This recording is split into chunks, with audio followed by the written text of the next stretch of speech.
Remember the name Ronda Rousey? Of course you do. She was more than a fighter. She was a phenomenon, a trailblazer who kicked open the door for women in the UFC and changed the sport forever. She was the first woman to ever hold a UFC title, a bronze medalist in judo, and an absolute whirlwind in the octagon. She'd finish opponents with her signature armbar so fast you'd barely have time to grab your popcorn. 14 seconds against Kat Zingano for a title defense. Unheard of. She was a superstar in every sense of the word, both inside the cage and out. But as with all stories, there was an ending.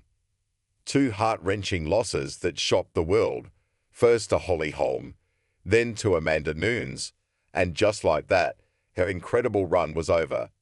She stepped away from the sport, leaving us all to wonder, what happened? What went wrong? Now, nearly a decade later, the man who was in her corner for it all is finally opening up. Her controversial head coach, Edmond Tarverdyan, is revealing the one thing that was constantly on his mind during her incredible rise. And it's not what you might think. A coach's confession. The two watermelons that spelled trouble. If you followed Rousey's career, you probably remember her coach, Edmond Tarverdyan. He was a constant presence in her corner, often the subject of intense criticism after those final two fights. People remember him frantically shouting, "head movement," as she took a barrage of punches from Amanda Nunes. But what was going on behind the scenes? On a recent podcast, Tarverdyan shared a fascinating perspective on Rousey's life outside of fighting. He was asked about her post-fighting career, specifically her move to WWE.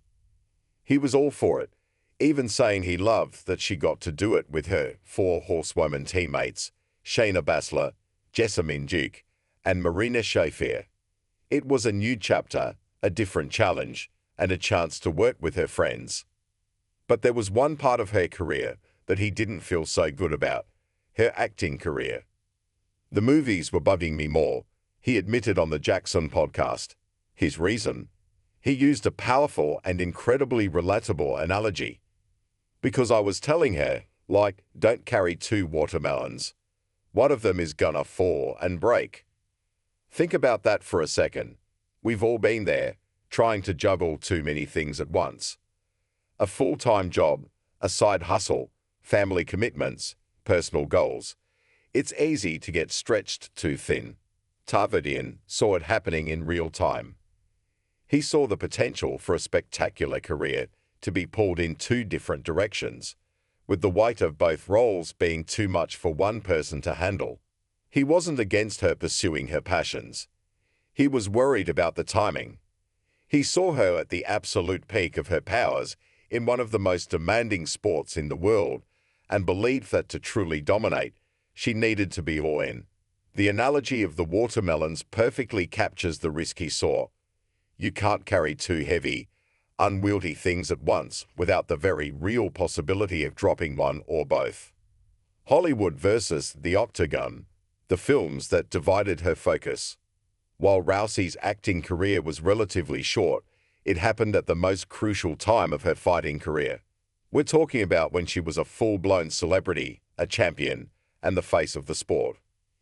In 2014, she starred in The Expendables 3 alongside an unbelievable cast of action legends like Sylvester Stallone, Jason Statham, and Arnold Schwarzenegger.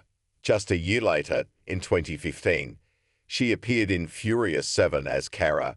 Remember that incredible fight scene she had? These weren't small indie films. These were major Hollywood productions that required serious time and energy.